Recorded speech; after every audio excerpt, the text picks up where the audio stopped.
वजीर खजाना मिफ्ता इस्माइल की जेर सदारत इक्तिसादी राब्ता कमेटी का पहला इजलास। साबिक वजीर आज़म इमरान खान के आखिरी मुतनाज़िर फैसले की तौसीक। पेट्रोलियम मसनूआत की कीमतों को कम करने के लिए 68 अरब 74 करोड़ रुपए की सब्सिडी जारी करने की मंजूरी।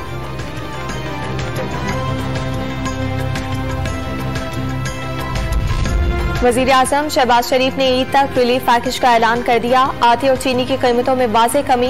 पंजाब में 10 किलो आटे का थैला 550 से कम करके 400 रुपए करने की हिदायत। रमजान बचत बाजार और यूटिलिटी स्टोर में स्टेट बैंक रजा बाकर वाशिंगटन पहुंच गए। विफाकी वजीर खजाना मिफ्ता इस्माइल ऑनलाइन शरीक होंगे। आइंदा बजट एजेंडे में शामिल। पेट्रोल और बिजली की कीमतें बढ़ाने की शर्त पर रियायत मांगी जाएगी। बातचीत की कामयाबी पर $1 अरब मिल जाएंगे।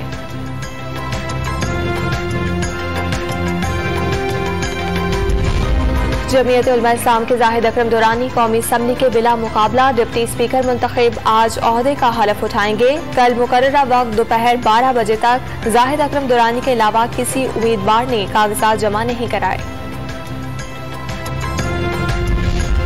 बिलावल भुट्टो लंदन रवाना हो गए। साबिक वजीर आजम नवाज शरीफ से अहम उमूर पर तबादला ख्याल करेंगे।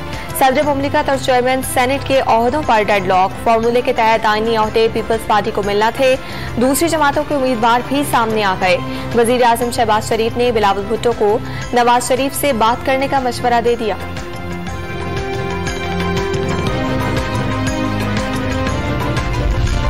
लाहौर हाईकोर्ट में नवाज शरीफ का नाम ECL से निकालने की दरखास्त समाअत के लिए मुकर्रर। 2 रुकनी बेंच आज शहबाज शरीफ की दरखास्त पर समाअत करेगा।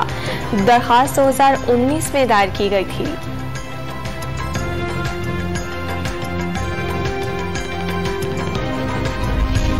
MKM पाकिस्तान के रुकने कौमी असम्बली इकबाल मोहम्मद अली खान कराची में तवील अलालत के बायस इंतकाल कर गए।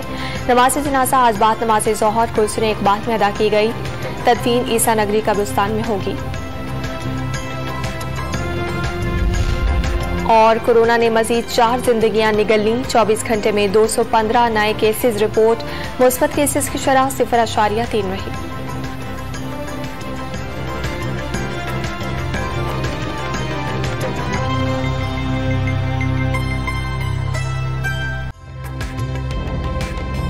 ताज़ा तरीन वीडियोस के लिए हमारा YouTube चैनल सब्सक्राइब करके बेल आइकन प्रेस करिए ताकि आपको मिले हर अपडेट सबसे पहले।